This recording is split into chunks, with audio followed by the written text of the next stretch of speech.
E aí, pessoal, e aí, Patrick, tudo certo? Como é que vocês estão? Como é que o senhor está? Tudo certo por aqui. E contigo, Giovanni, como estão as coisas? Tudo certo, felizmente. Obrigado por perguntar. Estamos começando mais um episódio. Esse é o episódio número 28, quem diria, hein? Do InPodcast, o podcast cuja audiência, cujos entrevistados são interessantes, inteligentes e inovadores. Se você já se sentiu sobrecarregado com a quantidade de informações, notificações e estímulos que competem pelo seu olhar e pelo seu tempo, este episódio é para você. Nós vamos aqui explorar como a nossa atenção se tornou um produto, se tornou uma mercadoria. E uma mercadoria valiosa, hein? E as profundas implicações que isso tem para a nossa mente, para a nossa sociedade e até mesmo para a democracia. Olha que coisa, hein? Isso mesmo. Então, na verdade, o título do episódio é... A gente tinha pensado em economia da atenção, mas quando a gente começou a pesquisar, a gente modificou o título para crise da atenção e também economia da atenção, mas principalmente a crise de atenção. Até porque esse é um tema muito importante numa sociedade que nunca antes esteve tão conectada a telas e dispositivos, né? Uhum. Lógico que esse cenário aumentou depois da pandemia, onde quase tudo virou digital, né? Sim. Mas a gente vive numa sociedade hiperconectada e doente, né? Sim. Então, vamos definir o que é essa economia da atenção, que hoje muita gente começa a falar, inclusive alguns coaches, né? Coaches, inclusive, que foram candidatos a cargos eletíveis, né? Não sei se é essa a palavra, da prefeitura de uma grande cidade do país, e o cara falava em economia da atenção, né?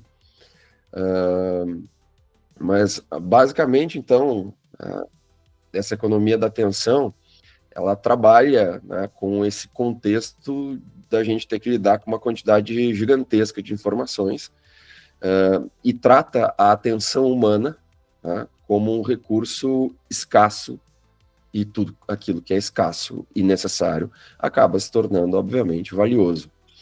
Então, vamos pensar assim: em um mundo onde a informação é virtualmente infinita, tá? O que se torna raro não é mais a informação, e sim a nossa capacidade de nos focarmos nela. Tá? Então, o nosso problema informacional, ao contrário do problema informacional de um período histórico como a Idade Média, por exemplo, não é mais a falta de informação. Há muito tempo não temos mais falta de informação. O pessoal fala, isso aí falta informação para as pessoas. Não, não falta. Tá? É pelo contrário, hoje nós temos um excesso de informação. A informação virou basicamente, ou quase, uma commodity, né? Então a questão não é mais produzir informação, mas sim fazer ela chegar. Virou mais um problema de logística informacional. Olha só, um termo novo que eu acabei de inventar aqui e agora. Muito bom, é um ótimo termo. Inclusive, nós vamos fazer camisetas e canecas, né? E este termo estará lá presente como uma das frases, né? A gente vai lançar, teremos a lojinha do InPodcast em breve, né? Em breve. Exatamente. Mas é interessante que isso que você falou é muito paradoxo, né? A gente esperava que a tecnologia nos libertasse, mas de certa forma a tecnologia nos prende, ela nos isola, né? Ela nos deixa lá num calaboucinho, né? Como o filósofo programador e ex-funcionário da Google, James Williams, discute em seu livro Standout of Our Light, Freedom and Resistance in the Attention Economy, né? Que ele escreveu depois de trabalhar como estrategista no Google. Ele falava que há algo profundo e potencialmente irreversível acontecendo com a atenção humana na era da informação. Ele chama isso de liberdade da atenção. E a busca por ela, então, é um desafio tanto político quanto social, né? E econômico também, né? Tanto esse conceito, economia da atenção, inclusive, não é novo. ele foi introduzido, foi apresentado pela primeira vez em 1971 por um psicólogo, cientista político e economista chamado Herbert Simon, tá? Que inclusive ganhou o Prêmio Nobel de Economia. E o Simon observou, então, que os desenvolvedores, os criadores de sistemas de informação, muitas vezes erravam ao focar na falta de informação, quando o verdadeiro problema era justamente a falta de atenção, tá? Então, o que era realmente necessário, ele dizia, eram sistemas que filtrassem as informações relevantes, tá? E que não oferecessem mais e mais dados e informações que não eram relevantes. Obviamente, esse é um desafio muito grande, identificar, ou pode parecer trivial, mas não é, em um sistema de informação, identificar o que é relevante, o que não é relevante, e por aí vai. Tá? E ele falou isso em 1971, hein? Isso mesmo. Mas essa ideia, ela é mais atual do que nunca, né? Ela é real. Na verdade, a gente sente isso hoje no nosso dia a dia, né? Teve um alto executivo da Microsoft que em 2016, a gente está falando de algo já com quase 10 anos, afirmou que a mercadoria realmente escassa é a atenção do ser humano. Em 2016, né? Uhum. Imagina como está escasso agora esse nível de atenção, né?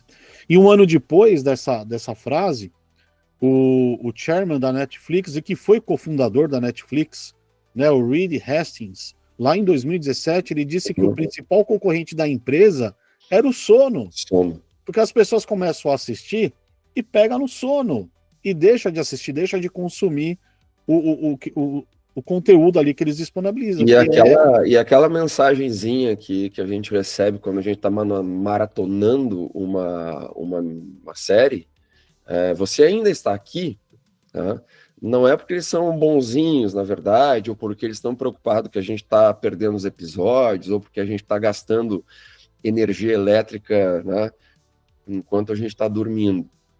Isso vira um instrumento de medição para eles. Né? É uma métrica, né? O tempo e acaba se tornando uma métrica. Não sei se a gente já falou isso nos episódios, mas eu já falei isso em sala de aula, já citei essa frase do Reed Hastings.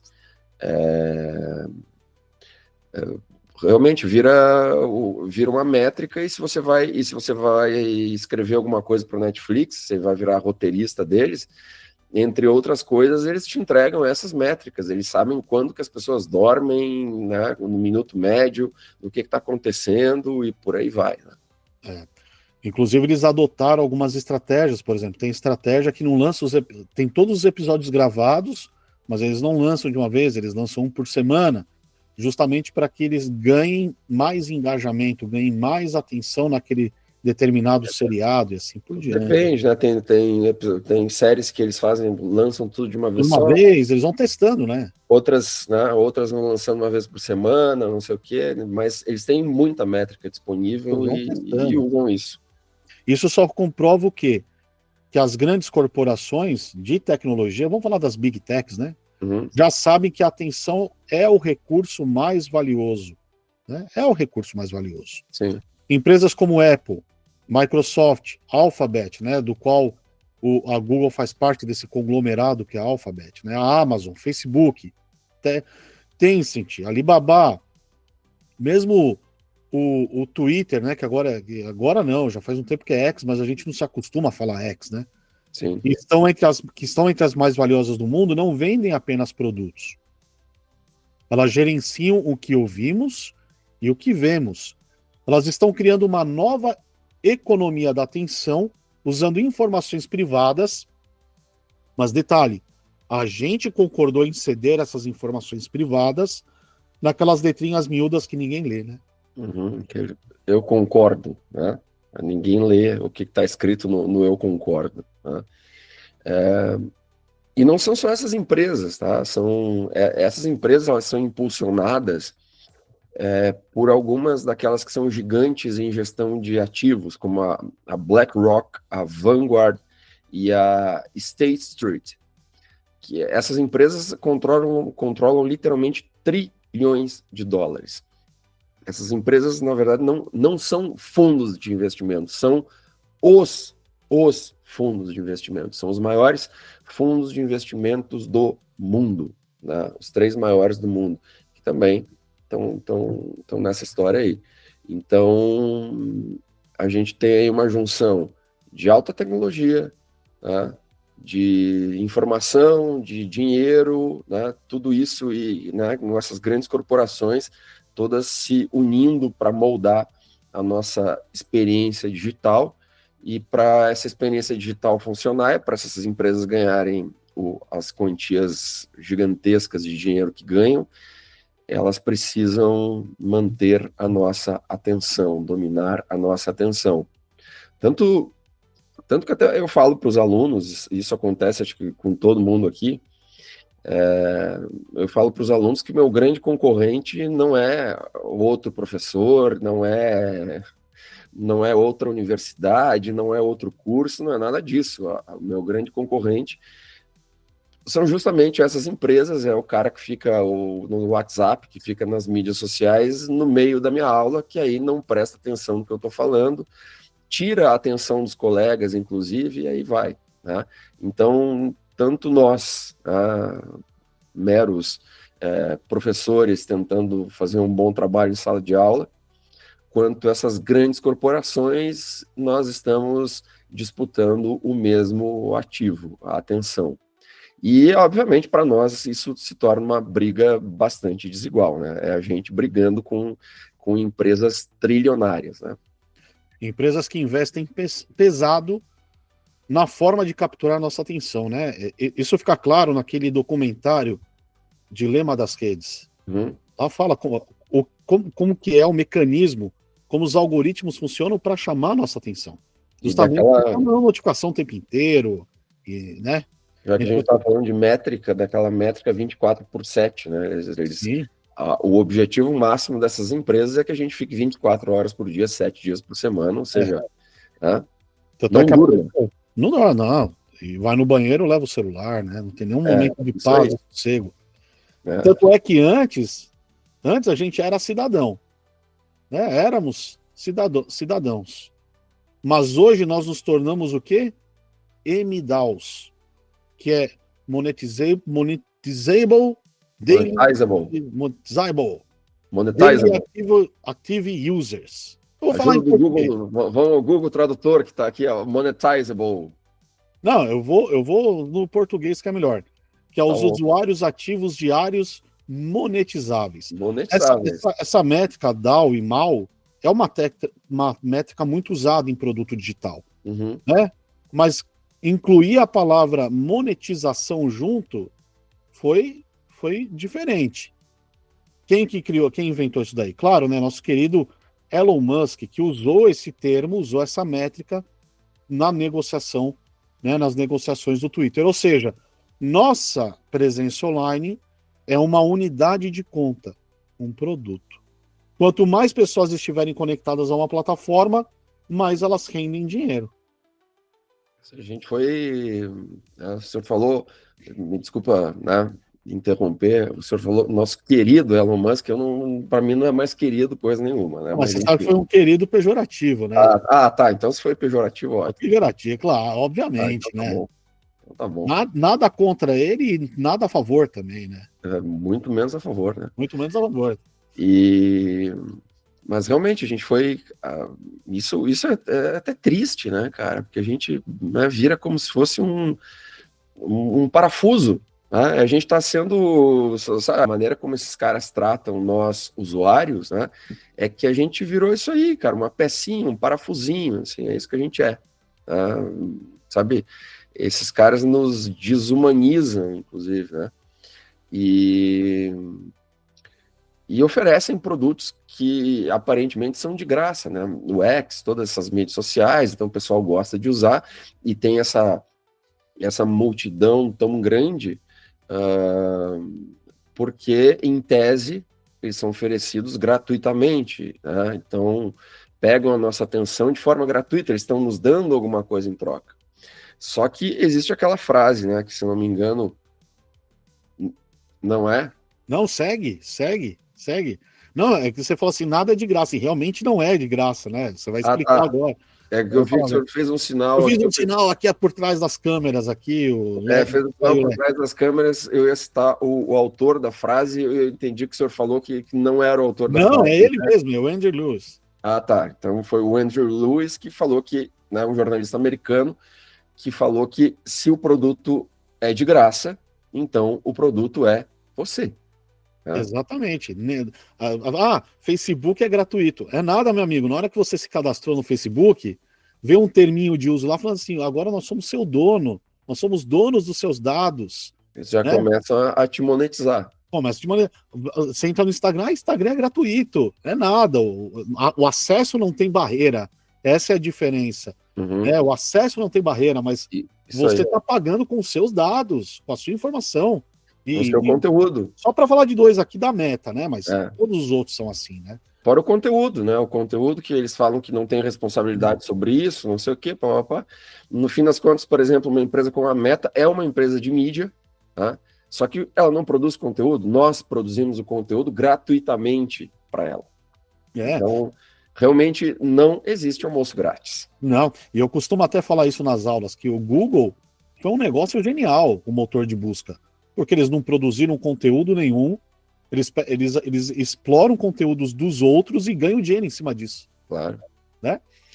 E isso acontece de uma forma impressionante, né? Porque as corporações elas começam a se infiltrar em tudo que fazemos online. Parece uma umidade que não sai, né? Começa a se infiltrar ali, né?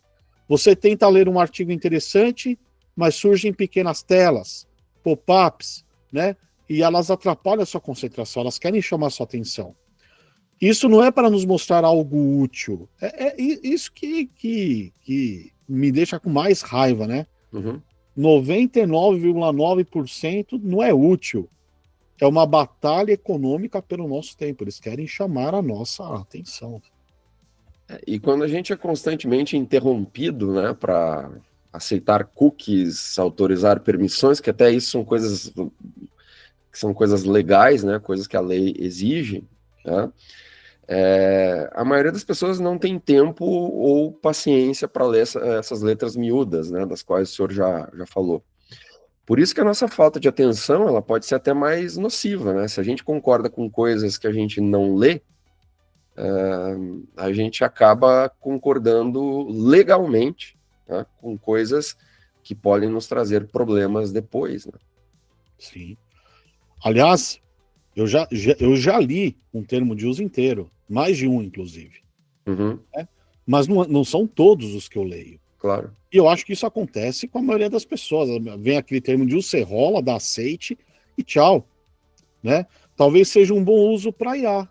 Né? A gente pode pedir para ela ler e analisar esses contratos que a gente não costuma dar atenção. Ela vai ali e lê para a gente, faz um resumo, né? Para a gente entender, pelo menos, o mínimo do que está acontecendo com os nossos dados. Né? É verdade. Inclusive, falando em IA, eu acabei de ver, talvez a gente tenha que fazer até um programa sobre isso, né? Tentar trazer esse cara para a gente entrevistar, uma roda viva com o professor Nicolau Nicoleles, e é engraçado o jeito que ele chama IA, que ele diz que não é nem inteligente nem artificial, ele chama como é que é de estatística multiderivada ou multivariada sofisticada, uma coisa assim, né? Apenas um robozinho estatístico, mas sem sombra de dúvida, acho que até o professor Nicoleles concordaria com a gente, tá aí um belíssimo uso para IA, gerar um prompt para que o troço se torne um especialista em legislação, tá? E colocar essas letras miúdas, porque realmente, cara, eu até tentei ler algumas coisas, mas sei lá, são páginas e mais páginas e mais páginas, né? Tanto para essas empresas se precaverem, como talvez assim, esse excesso de páginas seja para que a gente não leia e concorde e acabou. Eles não querem que a gente leia. Mas é um belo uso, realmente. Eu vou começar a fazer isso, né? Qualquer termo aí desses, vou copiar e jogar para IA analisar, que é realmente, o senhor tem razão, é um uso muito inteligente disso aí. Mas vamos agora falar sobre os impactos que essa sei se economia da atenção ou crise da atenção, né, geram na nossa mente, no nosso corpo, né, porque há um discurso popular, né, de pessoas dizendo que as novas gerações já nasceram multitarefa. Isso é uma grande bobagem, isso não existe. Ninguém é multitarefa. Tá? Não houve nenhuma mudança no nosso cérebro, por exemplo, sei lá, nos últimos 30 mil anos. O pessoal de 30 mil anos atrás, né, o cérebro desses caras era exatamente igual ao nosso. Não é, nasce tão multitarefa que nunca teve índices tão altos de pessoas com déficit de atenção. Sim, sim. Porque o nosso cérebro não foi feito para isso. A gente descende de pessoas que eram concentradas. Porque, por exemplo, há 30 mil anos, se o cara estivesse andando aí na savana, sei lá onde que o cara estava, né, se visse um bicho perigoso, tinha que estar atento. Caso contrário, morria. Então a gente é descendente dos atentos, dos focados, e não dos distraídos. Mas agora estamos nos tornando distraídos. Essa história de multitarefa realmente não existe, acho que até a gente já falou aqui. O que aconteceu é que nós nos acostumamos a viver dessa maneira, que nem você viver num ambiente que é extremamente barulhento. No começo você não consegue dormir, você fica meio assim, mas depois aquele som, ele se internaliza e você se acostuma. Tipo, tem uma obra aqui na frente da minha casa que está, sei lá, mais de um ano, a barulheira, né? Mas no começo era ruim, depois você vai se acostumando com aquilo lá. E a neurociência comprova isso, ó.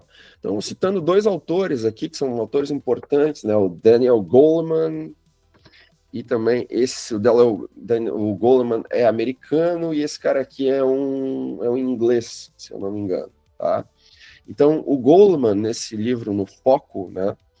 Ele diz que, abrindo aspas, pensar profundamente exige manter a mente focada. E quanto mais distraídos estamos, mais superficiais são nossas reflexões. Por isso que tem tanta gente falando bobagem hoje, né?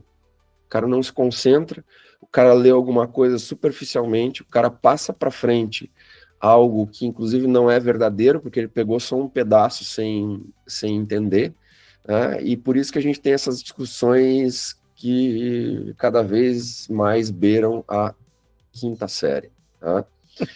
E aí o Levitin, ele diz o seguinte: quando prestamos atenção a uma coisa, retiramos necessariamente a atenção de outra coisa.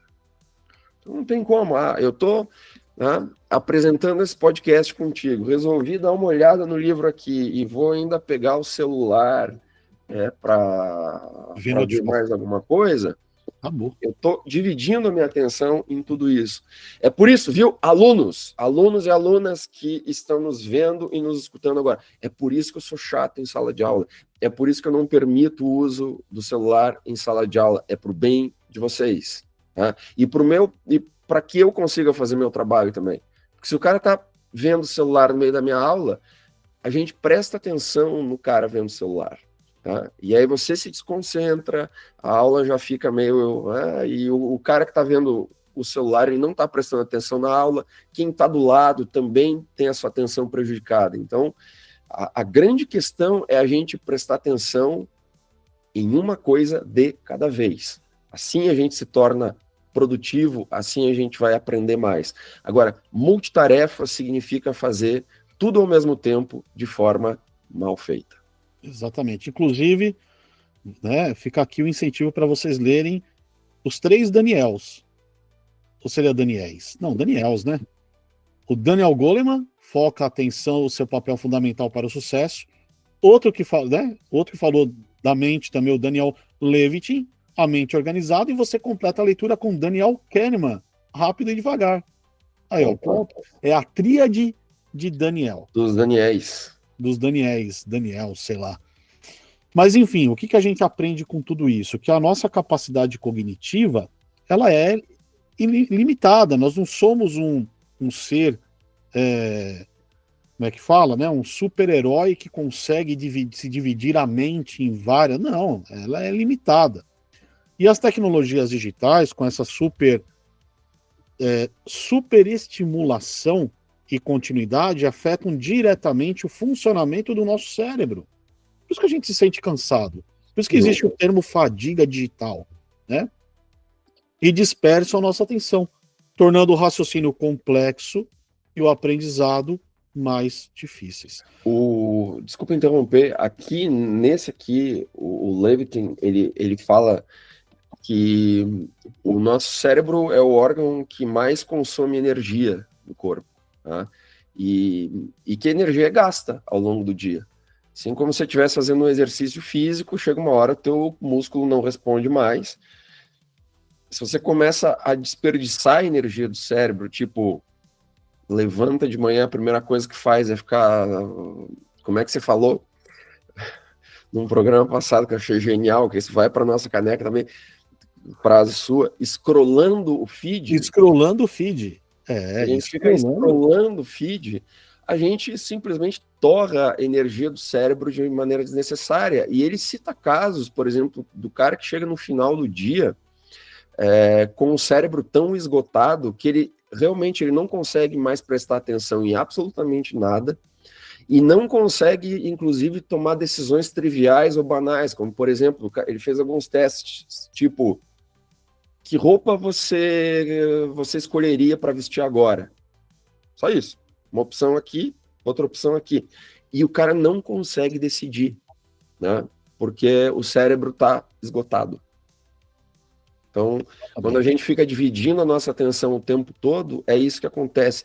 A gente joga fora uma energia vital que poderia ser utilizada para a gente, sei lá, trabalhar melhor, para a gente aprender mais, para a gente conviver melhor, mas que... Por isso que, inclusive, no ano passado, né, acho que teve um termo, agora eu não me lembro se foi o dicionário de Oxford que cunhou como o termo do ano, né, Brain Riot, acho que é isso aí, né, tipo, cérebro apodrecido, né, por conta disso aí. Sim, e teve uma pesquisadora chamada Marianne Wolf, que ela é autora autora do Reader Come Home, The Read Brain in a Digital World, né? E ela foi citada, inclusive, pela BBC News Mundo. E essa pesquisadora, ela é pesquisadora e professora, né? Ela explica que a leitura em telas e recursos digitais tem diminuído nossa capacidade de concentração. E é verdade, né? A gente que é professor, a gente nota muito isso, né? O aluno, principalmente o mais jovem, né? Em todas as idades, na verdade, não presta atenção.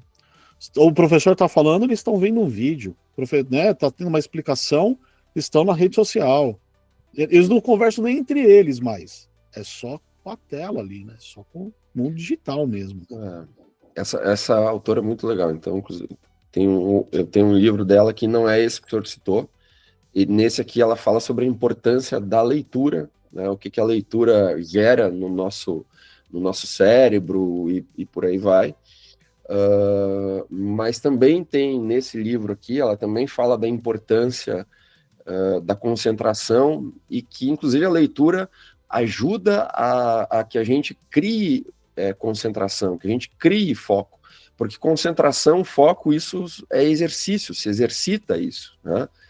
Tanto que, por exemplo, quem medita, né, seja através de uma tradição budista ou não, sabe que a meditação, por exemplo, é um treinamento, né, de concentração, é um treinamento de foco e por aí vai. E a Marianne Wolf, ela diferencia a leitura superficial, tá? Fica buscando apenas a informação, como o senhor diz, né, a leitura do resultante, né, do scrollar o feed, tá? Dessa leitura profunda, que é a leitura dos livros, que é quando você realmente para, né? Então, e que utiliza mais o córtex cerebral, né? Levando que pode levar, então, a analogias, a inferências, a criticidade, a capacidade de análise, inclusive a empatia, olha só. Tá? O problema é que essa velocidade enfim, que o universo digital nos impõe, dificulta a transferência de informação da nossa memória de trabalho para a nossa memória de longo prazo. Tá? Aí já dá para linkar com o rápido e devagar do Kahneman também. Tá? Isso faz com que a nossa compreensão se torne mais superficial, tá? E a gente acabe consumindo o que ela chama de dados acríticos, né? Ou seja, por isso que tem tanta gente falando bobagem e afirmando e acreditando em bobagem, porque recebe no WhatsApp, mal e mal lê, aquilo já é uma informação de má qualidade, ou às vezes até falsa. Ah, mas fez algum sentido, já vai passando adiante, não sei o quê. Daí o cara, eu vi em algum lugar que tal coisa é assim, que a Terra é plana. E aí vai, né? E aí vai. É complicado. Não, inclusive, o algoritmo, olha só como que é, né?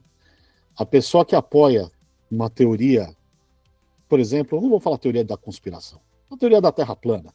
Tá. O algoritmo reconhece que aquela pessoa, ela já tem uma tendência a acreditar nessas coisas absurdas. Então ela começa a receber tudo quanto é tipo de teoria da conspiração ali. Então a Terra é plana, Elvis Presley está vivo, morando na Austrália, né? Começa a receber tudo quanto é tipo de informação falsa. Porque o algoritmo ele não sabe o que é falso e o que não é. Essa que é a questão. E em outras palavras, a gente entra num ciclo vicioso, né? O uso contínuo da internet, de tanta informação que a gente recebe, reduz a nossa capacidade de concentração, de produção de atividades que exigem mais atenção e até mesmo de confiabilidade da informação que a gente está recebendo. E as gerações que já nasceram nesse roda-moinho digital, nessa roda viva digital, enfim, sequer percebem o que estão perdendo. Elas não têm essa capacidade de raciocínio, né? Porque o raciocínio não foi desenvolvido. E isso é perigoso demais, né? Se não nos controlarmos, nosso tempo e atenção ficam demandados a essas demandas infinitas. Tanto é que o cidadão, não lembro o nome dele agora, que inventou o scroll infinito, ele falou que... Cortou seu microfone aí. Não, eu estava falando que o cidadão que criou o scroll infinito, ele fala que ele se arrependeu disso. Porque você fica lá scrollando, né? E a gente não sai daquilo, né? É um viciozinho ali, né? Sim, sim. É tipo o rato... né? O hamster, né? O hamster, não, aqueles ratos de laboratório mesmo, indo...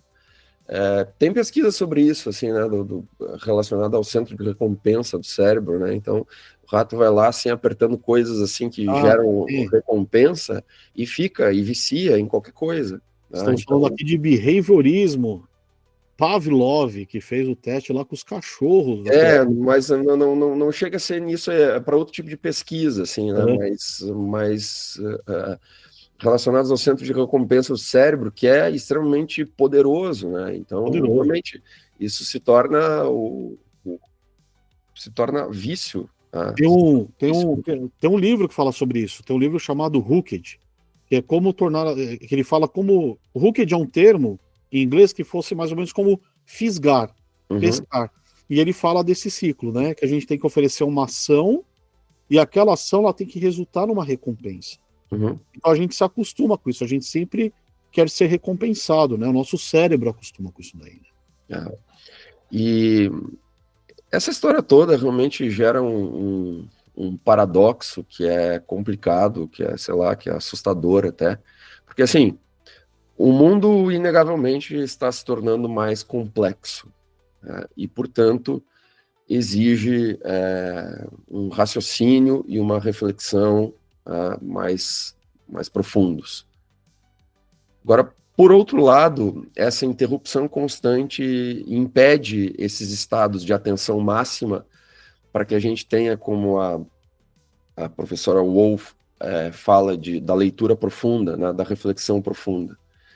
E então, aquela história, a gente precisaria, né, desse estado de reflexão mais profunda, só que o tempo todo a nossa atenção está sendo disputada, fazendo com que a gente tenha reflexões cada vez mais superficiais e menos profundas, né? Então, a sobrevivência nesse mundo que está ficando cada vez mais automatizado também, né? Demanda de habilidades, né, como o raciocínio complexo, como a reflexão, como a empatia, como a criatividade, né, nesse mundo dessa IA, que não é, né, como segundo o professor Nicoleles, não é nem inteligente nem artificial, mas que está vindo aí para sabe-se lá o quê, a gente precisa realmente dessas habilidades humanas, né? Só que essa superestimulação desvia a nossa atenção e, como os Daniels aqui falaram, né, faz com que as nossas ideias fiquem cada vez mais triviais, e que tudo isso nos mantenha na superfície. Então, estamos nos prejudicando justamente, num mundo que exige essa reflexão profunda, quando a gente não estimula isso, não exercita isso, nós estamos nos colocando num lugar cada vez mais complicado. E se a gente parar para pensar, olha só, hein? Parar para pensar, né? Parar para pensar. Boa. As consequências disso vão além da cognição, né? Nicholas Carey, escritor e crítico de tecnologia, em seu livro The Shallows, How the Internet Changed the Way We Think, Read and Remember, né, o título do livro, aponta que a cacofonia de estímulos da internet, de curto-circuito de pensamentos conscientes e inconscientes, impedem nossas mentes de pensar profunda e criativamente. Quer dizer, que a gente não consegue mais exercer um pensamento complexo, um raciocínio complexo. É um termo, cacofonia, né? Realmente, a gente está no meio de uma gritaria digital, né? É. E ele observa, por exemplo, que a leitura de um livro, né, que oferece menos estímulo aos sentidos do que o computador, que o livro ali é letra sob papel, né? É mais produtivo intelectualmente e leva a uma mente calma, não barulhenta. Foi o que a Mary Wolf disse nesse livro também. Mesma coisa. Tá? E além disso, esses estudos psicológicos citados aí pelo Nicholas Carr, eles mostram que emoções mais nobres, né, como a compaixão e a empatia, até mesmo essas questões, empatia, né, emergem de processos neurais que são inerentemente lentos. Para você desenvolver compaixão, empatia, esses sentimentos bons e nobres, tudo isso leva tempo. Tá? Agora, quanto mais distraído a gente se torna, menos capazes somos de experimentar essas emoções mais sutis. Isso nos faz questionar a relação entre esses dados, né, ou essas informações, e o aumento de violência que a gente tem observado, porque se a gente parar para pensar, a impressão que dá é que as pessoas estão se tornando menos empáticas, né, com menos compaixão, mais agressivas, mais violentas. Então é o tempo todo notícia de gente, de cara, né, batendo em mulher, batendo em criança, sabe, coisas assim que realmente assim são extremamente, né, uma violência que parece que cresce, mas aí está uma das explicações, então. Tá? Se essa gente não tem o tempo de reflexão, o tempo de desenvolver, né, não só a reflexão, mas a questão da empatia, da compaixão, porque as coisas são tão superficiais que aí você não consegue chegar nessas emoções mais maduras e profundas, né? Aí lembrei daquele filme da Pixar, né, o Divertidamente, né, que mostra como é que era a mente da criancinha lá. Então, esse processo também de infantilização, é um outro termo, que eu estou inventando agora, infantilização neural, tá? Ou não amadurecimento neural, talvez ou não sei se isso está correto, mas é um negócio bastante complicado, né? Porque além de pessoas mais superficiais, mais ignorantes, isso aí está gerando pessoas mais violentas, né, que não estão preparadas, né, para o convívio social civilizado. É um problema muito sério. Não, inclusive, isso que você falou sobre violência, a gente vive numa sociedade tão maluca que tem cara batendo em recém-nascido achando que é bebê reborn, né? É terrível isso daí. É terrível isso daí. Né? Mas sabe, Giovanni, a economia da atenção, ela também tem um impacto significativo em outras esferas da nossa vida. Ela impacta na política, cara. Na política, né? Impacta na democracia. O artigo do Observatório da Imprensa, Economia da Atenção, um desafio à democracia, do professor Maurício Alfredo, aponta que a conectividade em massa e global está gerando uma nova civilização onde as Big Techs gerenciam o que ouvimos e vemos.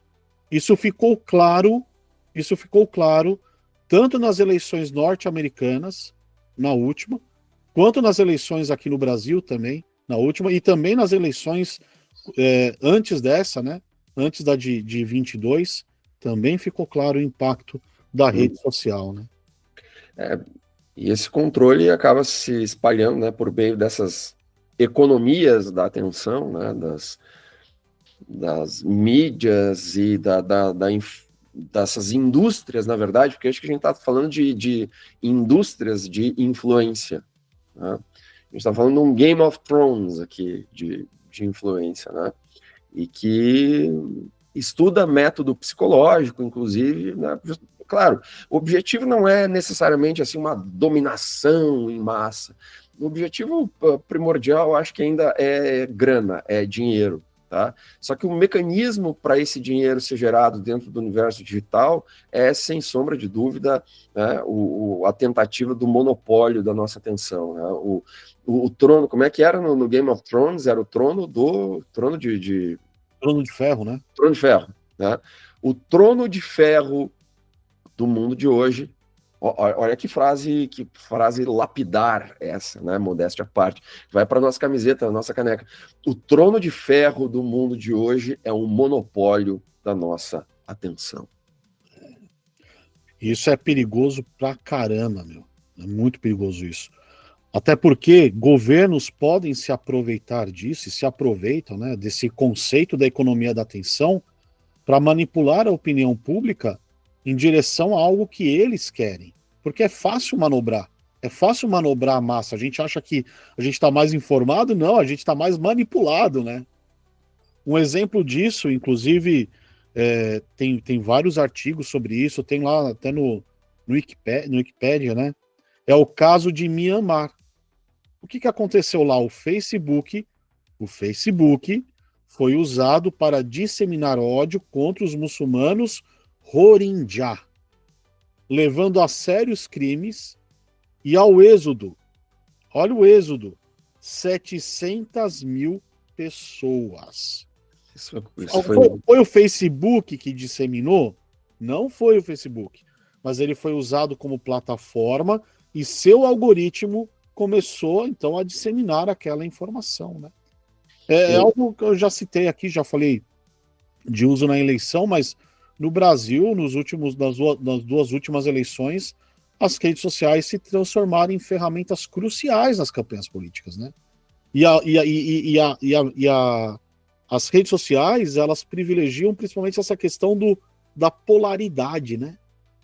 Porque você recebe só informação de um lado ou só informação do outro.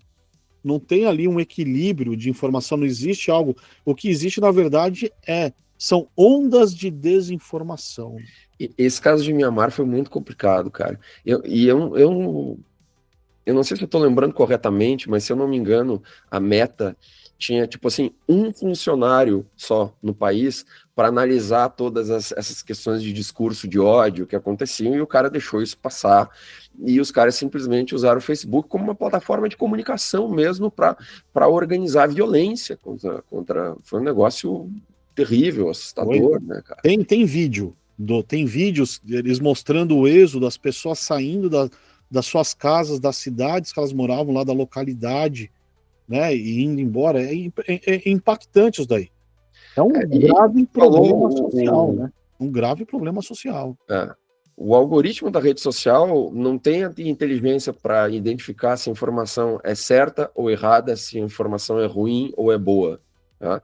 E tudo isso, sim, pode ser informação. Nesse último livro do Harari, o Nexus, deixa eu ver se ele está aqui. Tá. Legal. Aqui, ó. Bem legal esse livro também.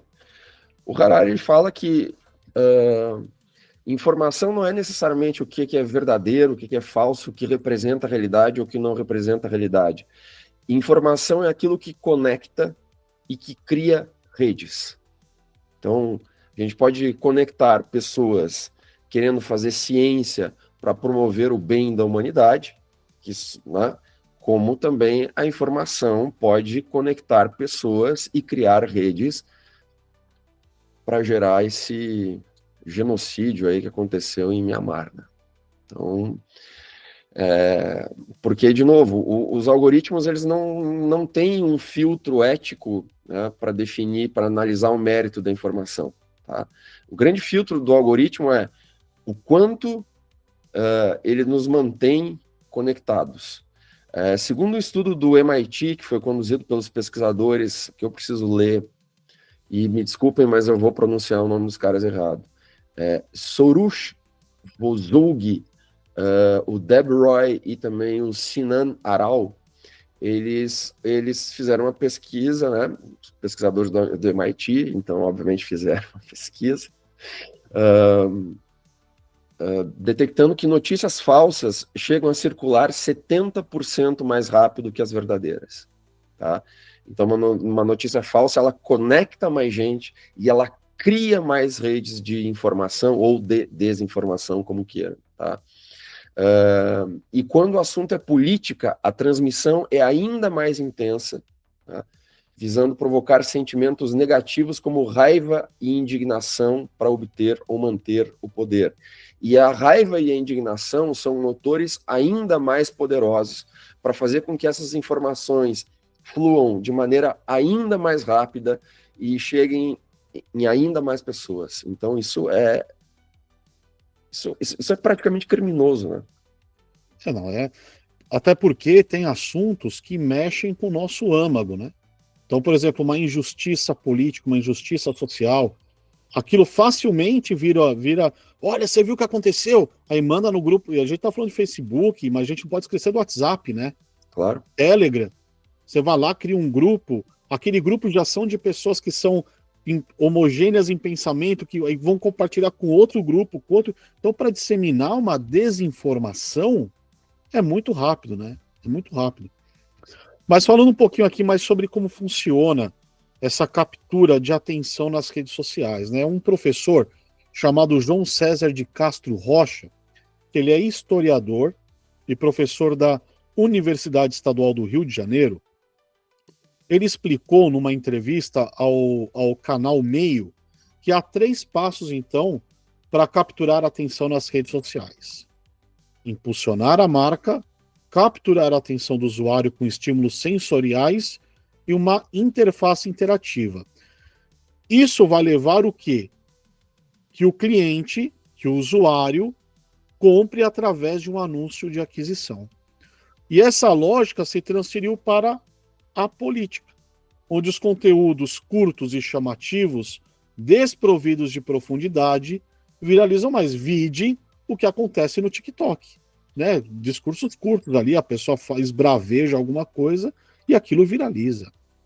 As técnicas, enfim, de marketing digital estão sendo incorporadas pelos políticos, né, da pior forma possível, né, e não para melhorar a vida das pessoas, né, mas sim para conseguir engajamento, para conseguir atenção e é interessante que políticos populistas dominam as ferramentas digitais mais.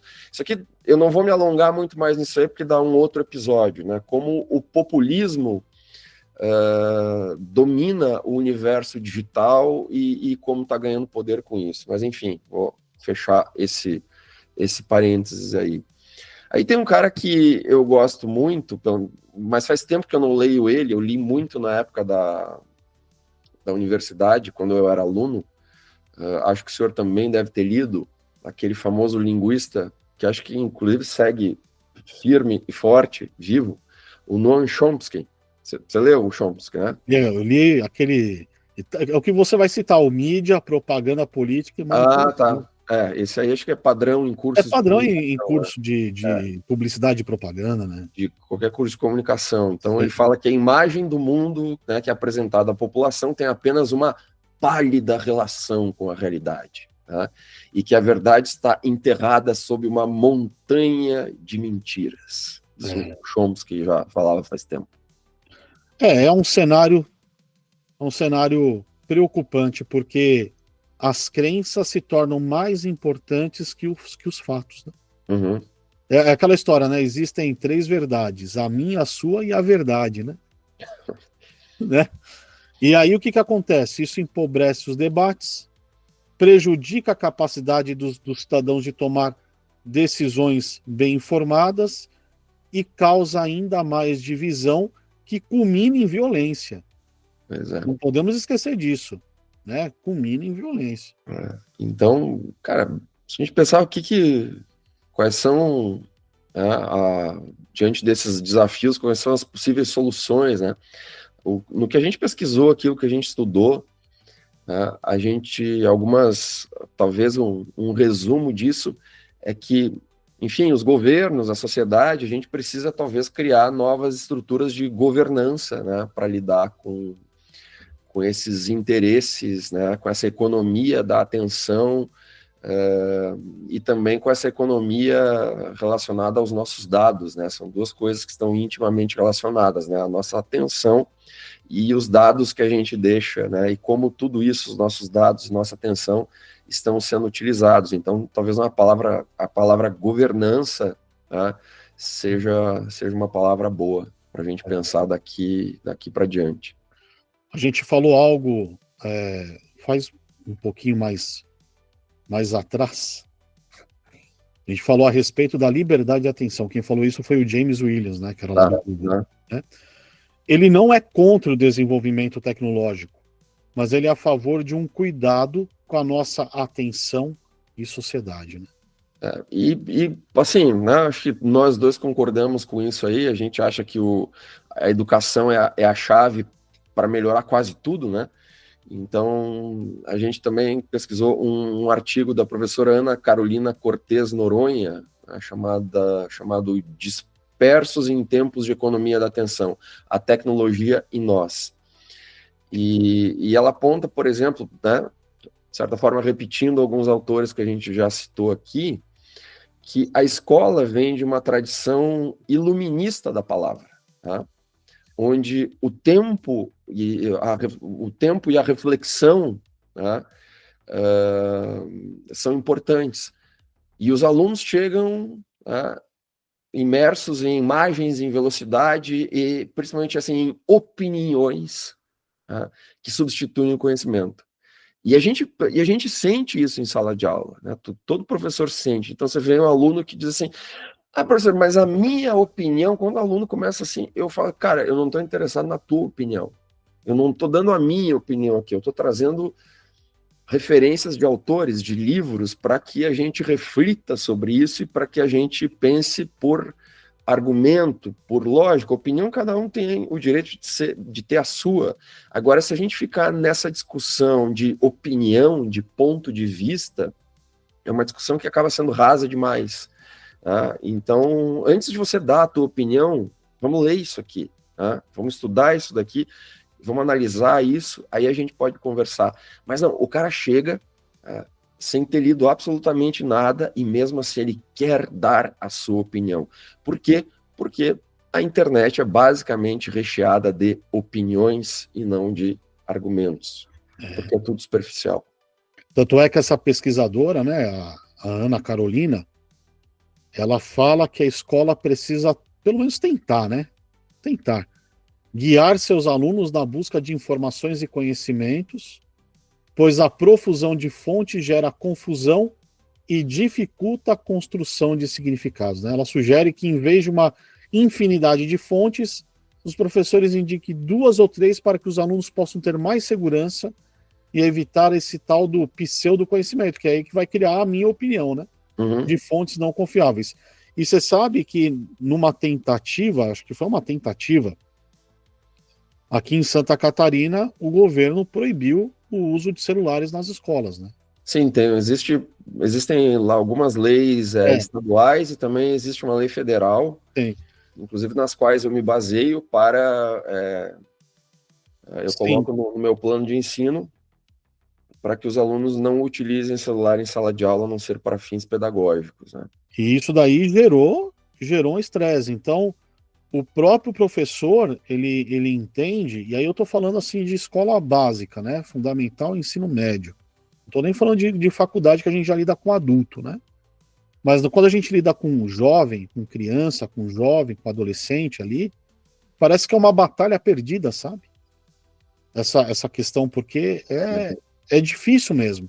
Então, os caras das fases iniciais de um curso de nível superior estão chegando de uma forma... É porque está infantilizado, né? A mente está infantilizada. Né? Estão vindo do colégio dessa forma. Né? É complexo. Essa ideia que a gente falou, né, do artigo da professora Ana Carolina se conecta com a necessidade de desenvolver o que a autora, que a gente já falou várias vezes, a Marianne Wolf, chama do cérebro bilíngue, tá? Que seria capaz de dedicar tempo e atenção à leitura profunda em qualquer suporte, seja no digital ou seja no analógico. Tá? Então, a ênfase da leitura deve ser sobre a importância do significado e não nessa questão da velocidade. Tá? Certamente você já teve também alunos que te perguntam assim, tá, professor, mas eu leio muito pelo WhatsApp, eu leio muito no não sei o que, eu leio muito, mas existe uma outra, né, é uma questão assim de ficar scrollando o tempo todo, é diferente, né, então a questão assim, mesmo se eu estou lendo no digital ou no analógico, que eu consiga me concentrar independente da plataforma. É por isso que eu gosto, por exemplo, eu gosto de ler em dispositivo eletrônico. E tem dispositivos eletrônicos específicos para a leitura. Sim. Né? Eles simulam a passagem da página. Uhum. Por quê? Entre esse intervalo que você passa a página, é um respiro para o cérebro. Uhum. É um espaço em branco de informação que você precisa para aquela informação fazer sentido para você. Né? Então, é muito importante exercitar isso daí. É a UX bem utilizada, né? É a experiência ali, né? Uhum.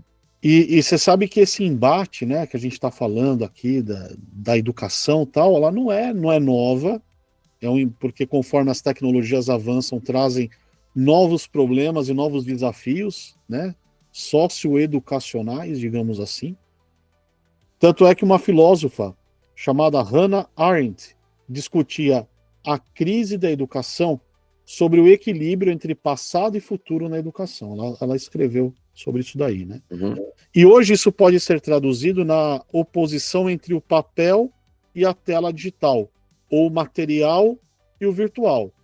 E a antropóloga Paula Sibilia sugere que precisamos encontrar meios para que a dispersão causada pelas tecnologias digitais dê lugar a experiências que tenham densidade.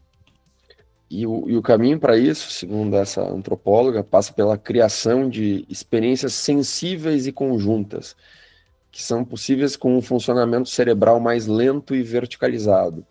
A desaceleração, tanto nas leituras quanto nas experiências, pode ser um modo de vida que permite o aprofundamento e a produção de significado, restabelecendo conexões entre as pessoas. Então, eu lembro de um cara que eu li na universidade, acho que era Paul Virilio, o nome, que ele estudava a velocidade das coisas, tá?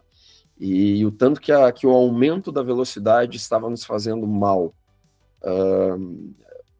Esse aumento de velocidade acabou gerando algumas contraofensivas, que eu não sei se foram muito bem sucedidas, mas como, por exemplo, aquele movimento do slow food, né, que principalmente os europeus começaram a adotar, ou que na verdade sempre tinham, né? Por exemplo, um francês come de uma maneira bastante diferente de um americano mesmo, de nós, né? Então o cara para para almoçar e não almoça na frente do computador, esse tipo, né? Porque justamente essa... E é quase uma ofensa, né? Por exemplo, você ser chamado de lento é quase como uma ofensa hoje, né? Todo mundo tem que ser rápido, rápido, rápido, rápido, cada vez mais rápido. E, e esse tempo mais lento é o tempo que permite com que a gente gere conexões, né, com as outras pessoas e também com nós mesmos. E isso é importante. Infelizmente, estamos perdendo. Em resumo, se a gente fosse resumir tudo que a gente falou aqui, né? Uhum. A economia da atenção, ela é uma realidade complexa, não é nova, não é nova. A gente viu lá que o estudo da economia da atenção começou na década de 70, né, 1970, 1971, né? 71. É uma realidade complexa, com muitos lados negativos, mas ela tem um potencial positivo do avanço tecnológico. É aquela história. Como vamos usar a tal da economia da atenção, né? E o processo tecnológico em si, ele é positivo. Mas o problema surge quando não sabemos lidar com ele ou quando usamos para fins sem escrúpulo, né? A gente esquece e a gente quer usar aquilo em benefício próprio, ou só para lucrar, ou só para ganhar dinheiro, né? É aí que entra o mal, né? A ganância, né? Acho que, assim, como sociedade, acho que a gente precisa reconhecer que nós estamos perdendo o controle da nossa atenção. Tá? Que isso não é... A gente acha que sabe usar essas tecnologias.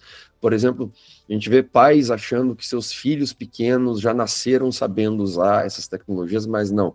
Eles não sabem e nem os adultos sabem direito ainda. Nós estamos passando por um processo de transição tecnológica muito, muito intenso. Então, eu acho que a gente tem que ter uma certa humildade e reconhecer que a gente não está sabendo lidar com isso direito, que a gente está perdendo o controle da nossa atenção e, consequentemente, sobre o tempo e, às vezes, até o sentido nas nossas vidas. Se a gente passar boa parte da vida perdendo tempo num celular, e obviamente, nenhum de nós dois é contrário à tecnologia. A gente gosta de tecnologia, a gente usa tecnologia há muito tempo, mas por isso mesmo é preciso ter uma reflexão crítica em relação a isso. Não dá para passar o dia inteiro, né, scrollando, o dia inteiro na passando, tela, né? uma informação superficial e aí nada fica. Aí é só a gente fazer um teste. Já tem bastante pesquisa científica sobre isso. O cara passa lá, sei lá, um domingo, o dia inteiro na cama, tá, ok, tá descansando, mas tá lá passando aquele troço no celular. Aí você pergunta para a pessoa, o que você se lembra disso? Que informação você internalizou? Nenhuma. Tá? Nenhuma. Então, acaba sendo realmente um desperdício de vida. Tá? E acho que a gente precisa questionar, inclusive, esses objetivos de marketing das empresas. Isso que quem está falando, né? O pessoal que vê esse programa que a gente está gravando agora vai achar que nós dois somos comunistas, inclusive, né? Vai fazer um corte assim e vai espalhar. Não, muito pelo contrário, tá? Eu sou professor de marketing, o Patrick é professor de marketing, a gente é professor de comunicação, o Patrick é professor de UX design, a gente gosta de negócio, a gente trabalha, a gente quer, né, ter vários dos nossos alunos estão nas principais empresas da região, estão desenvolvendo o mercado, estão desenvolvendo o capitalismo, mas a gente precisa pensar num capitalismo consciente, num mercado consciente, num marketing consciente. É isso que a gente está falando aqui. Tá? Então, por isso que a gente precisa questionar, né, esses objetivos de persuasão e de engajamento a qualquer custo, né, porque a gente precisa colocar produtos no mercado, empresas no mercado que melhorem a vida das pessoas e não o contrário. A gente tem que tomar cuidado porque o engajamento a qualquer custo está levando à degradação humana. Sim. Isso aí é forte, né?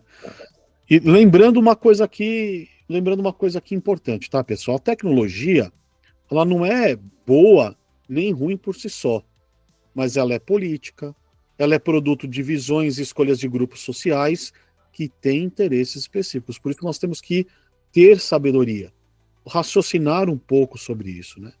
Então a gente tem que desconfiar mesmo que habilidades como profundidade de pensamento, raciocínio e memória continuam e continuarão sendo úteis e necessárias, né? O desafio realmente é gigantesco, mas acho que a tomada de consciência é o primeiro passo, né? A gente precisa realmente, como eu falei anteriormente, aprender a gerenciar a nossa atenção nesse mundo que é hiperconectado, né? Então, depois de tudo isso que nós falamos, pare e pense um pouquinho, né? Onde você está agora? A sua atenção está onde você quer que ela esteja, né? Boa pergunta de encerramento, né? Porque acho que a gente já tomou atenção demais da nossa audiência, né?